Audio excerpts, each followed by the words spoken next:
दिल्ली की मुख्यमंत्री रेखा गुप्ता ने शनिवार को सुल्तानपुरी डीडीए फ्लैट्स का निरीक्षण किया। सीएम रेखा ने कहा कि साल 2011 से बने हुए ये फ्लैट जो झुग्गी वालों को दिए जाने थे, अरबों रुपए का इस पर फंड लगा था, लेकिन सरकार की लापरवाही और बदनीयती ने इन फ्लैट्स को देने से हमेशा रोका।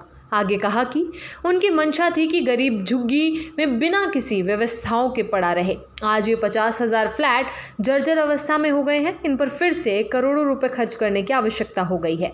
जनता की चुनी हुई भाजपा की सरकार मन से ये चाहती है कि हर झुग्गी वासी को रहने के लिए छत मिले, घर मिले, बहन बेटियों को सुरक्षित माहौल मिले। रेखा गुप्ता ने कहा कि ये काम करने के लिए दिल्ली सरकार प्रतिबद्ध है। प्रधानमंत्री नरेंद्र मोदी के विजन और उनके हर गरीब को घर मिलेगा के वादे के तहत हम लगातार काम और प्रयास कर रहे हैं। हम चाहते हैं कि एक एक झुग्गी वासी को हम घर दें और इसलिए हमने बहुत सख्त दिशा निर्देश दिए हैं कि कोई भी एजेंसी हो वो किसी झुग्गी को तोड़ने के लिए ना जाए, जिन्होंने वर्षों तक झुग्गी वासियों को एक मकान तक देने का प्रयास नहीं किया। सीएम ने आगे कहा कि आज वे झुग्गी टूटने पर रोते और चिल्लाते हैं। ये काम हमें क्यों करना पड़ रहा है?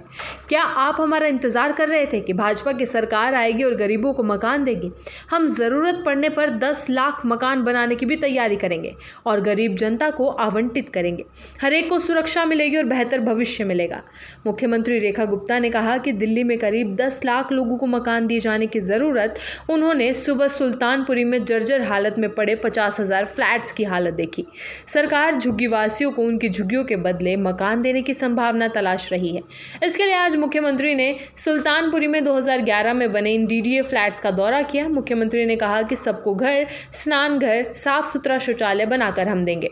मुख्यमंत्री रेखा गुप्ता के साथ सुल्तानपुर में डीडीए फ्लैटों का निरीक्षण करने पहुंचे गृह विभाग मंत्री आशीष सूद ने कहा कि प्रधानमंत्री के निर्देश पर हमने जहां झुग्गी वहां मकान का वादा किया था।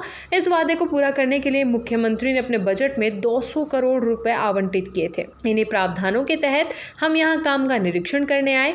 अब समय आ गया है कि झुग्गियों में रहने वाले लोगों और दिल्ली के नागरिकों को एक सम्मानजनक जीवन देने का काम किया जाए। इन फ्लैट्स की मरम्मत और पुनर्निर्माण के माध्यम से दिल्ली सरकार EWS आवास के लोगों को एक सम्मानजनक जीवन देने का काम करेगी। डॉक्टर ऑर्थो, अब दर्द भी घुटने टेकेगा।